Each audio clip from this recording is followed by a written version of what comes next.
Hello students, आज हम class 9th का चैप्टर 10 ग्रेविटेशन गुरुत्वाकर्षण चैप्टर पढ़ेंगे।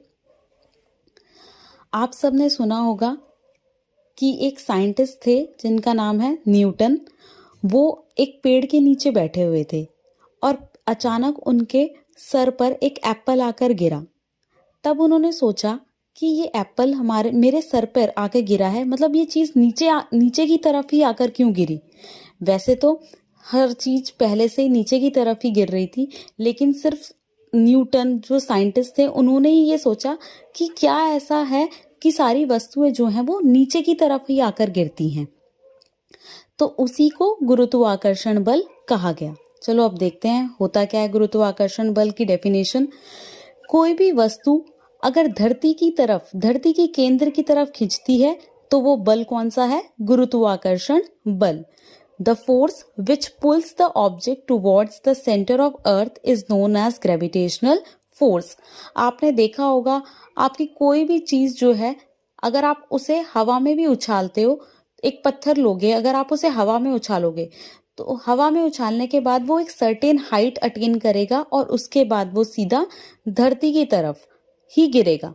तो ऐसा क्या है कि धरती में की सारी चीज आकर ही हमारी धरती पर ही गिरती है। तो उसी बल को हमने क्या कहा है? गुरुत्वाकर्षण बल, ग्रेविटेशनल फोर्स। कि सारी जो वस्तु हैं वो धरती की तरफ ही खिंचती है। तो कुछ तो ऐसा होगा धरती के अंदर कि सारी वस्तु जो हैं वो धरती की ओर खिंच रही हैं। उसी को हमने क्या कहा गया है? गुरुत्वाकर्षण बल। अब इसे दिया किसने था? इसका जो लॉ दिया था वो दिया था न्यूटन ने। उन्हीं के सर पर सेब गिरा था और उन्हीं ने इसके बारे में फिर इसका लॉ जो है वो दिया।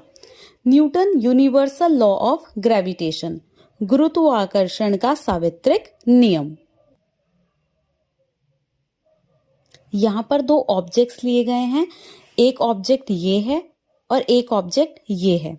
इसका मास जो है वो कैपिटल M से डिनोट किया गया है और इसका मास स्मॉल m से डिनोट किया गया है और इनके बीच की दूरी को स्मॉल d से डिनोट किया है।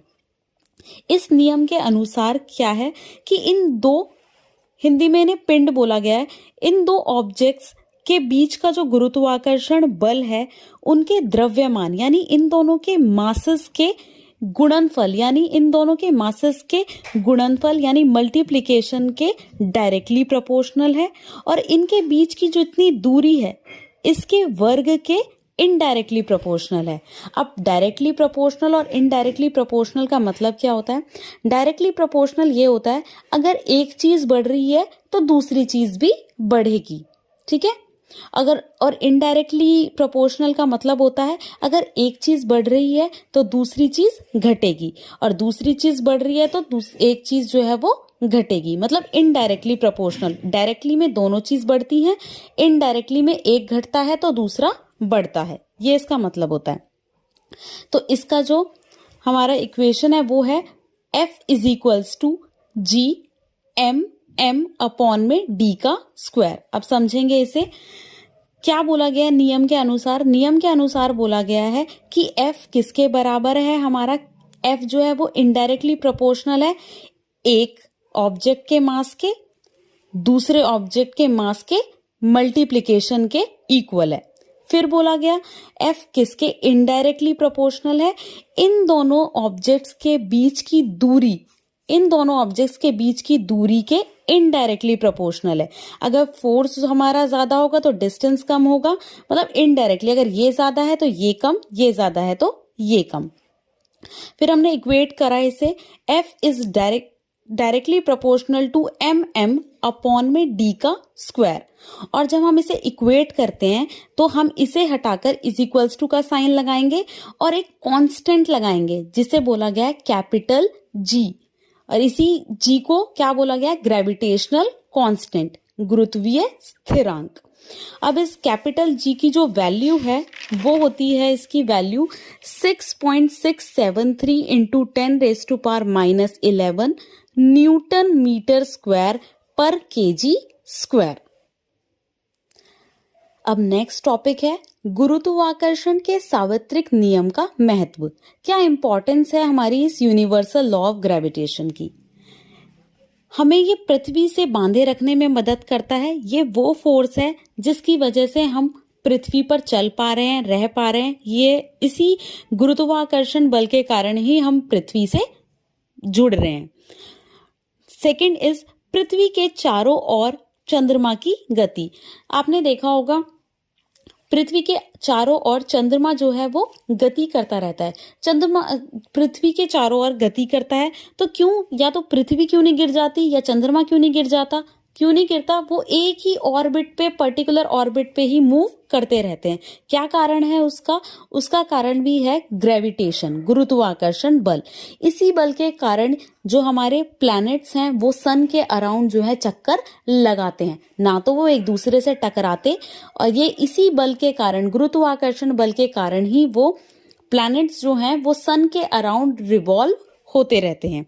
और जो ये ज्वार भाटा होता है सूर्य और चंद्रमा के द्वारा, ये भी हमारा ग्रेविटेशन फोर्स की वजह से ही हो पाता है। Next topic is free fall, मुक्त पतन। कोई भी वस्तु अगर गुरुत्वीय बल के कारण जमीन पर गिरती है तो उसे हम मुक्त पतन कहते हैं। Any object fall towards earth due to gravitational force is called free fall. मतलब कोई भी, अगर आप कोई पत्थर, पेन, बॉटल, किसी को भी आप फेंकोगे तो वो कहाँ होगी, धरती पर आकर ही गिरेगी। इसी को मुक्त पतन कहा गया है। अगर आप किसी पत्थर को एक सर्टेन हाइट से फेंकोगे तो वो जमीन की तरफ ही आएगा। और इस केस में क्या होता है, इस जो डायरेक्शन होती है वो चेंज नहीं होती, सिर्फ वेलोसिटी ही कंटिन्यूअसली चेंज होती है, क्योंकि डायरेक्शन तो चेंज होगी ही नहीं। ऊपर से गिरा है तो वो सीधा नीचे ही आकर गिरेगा, लेकिन उसकी वेलोसिटी यानी उसकी जो स्पीड है वो तो चेंज होगी। तो इस केस में डायरेक्शन में कोई चेंज नहीं आता। सभी को पता है वस्तु अगर गिरी है तो वो जमीन की तरफ ही आएगी, और लेकिन इसका जो वेलोसिटी होती है वो कंटिन्यूअसली चेंज होती रहती है, जिसे हम क्या कहते हैं, acceleration due to gravity.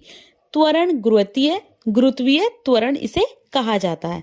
And it is denoted by small G, जिसे हम स्मॉल जी से दर्शाते हैं, और इसकी यूनिट है मीटर पर सेकेंड स्क्वायर, और इसकी वैल्यू है 9.8 मीटर पर सेकेंड स्क्वायर।